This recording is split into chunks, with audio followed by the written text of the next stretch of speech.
But we need to start with the debate last week and a statement made by the governor that again is getting attention one more time. Yeah, this debate's got a long echo, Ted. And last week, the Governor Brewer said that most of the illegal immigrants who are coming into Arizona are here to smuggle drugs. And that was brought up again this week, and she reiterated that, stood behind her statement on that, even though there are not statistics that back that up. And her staff, Jeremy, came out a little bit later and said, hold off here, I think she misspoke.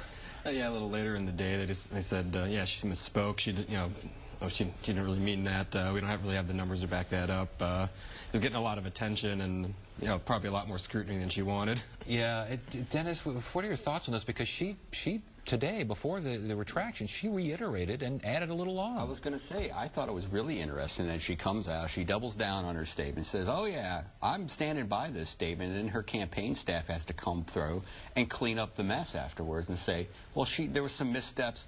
And they told me, hey, there's a lot of numbers out there regarding illegal immigration, and she's made some mistakes, and she's going to be better at this in the future.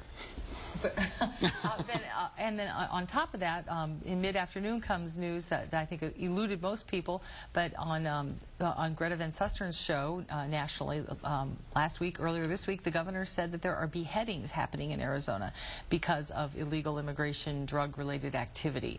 And again, pressing for details on that, we haven't found evidence yet of beheadings. The governor said that there was strong information regarding the undocumented illegal immigrants being used as drug mules. Strong information. ICE says we don't have that information. Yeah, I don't know exactly what the statistics are on what percentage of the people apprehended illegally crossing the border are carrying drugs, but I don't think ICE certainly doesn't have anything that backs up most or all or the majority.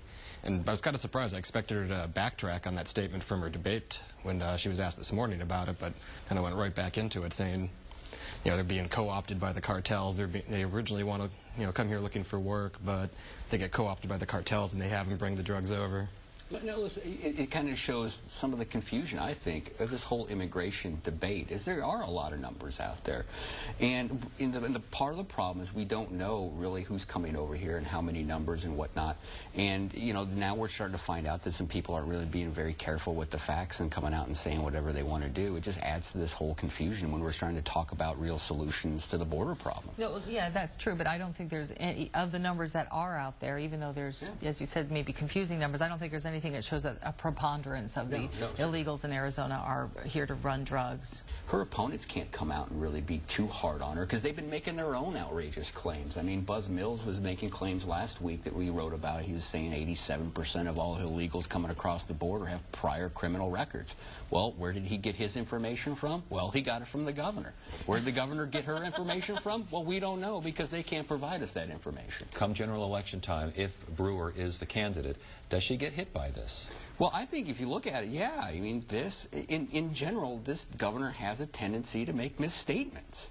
And heading into a general election, when you're appealing to a broad section of voters out there, that could definitely come back and hurt her going into November. Yeah, the governor has made the point repeatedly that she's a truth teller, and if she continues to put out information that either can't be backed up by data or is contradicted by the facts, it's going to call some of that credibility into question, and that might be a factor in a general election race. Yeah, certainly. I mean, Terry Goddard just released a statement not long before we came here, saying that, hey, people of Arizona need a governor that can keep their facts straight, basically.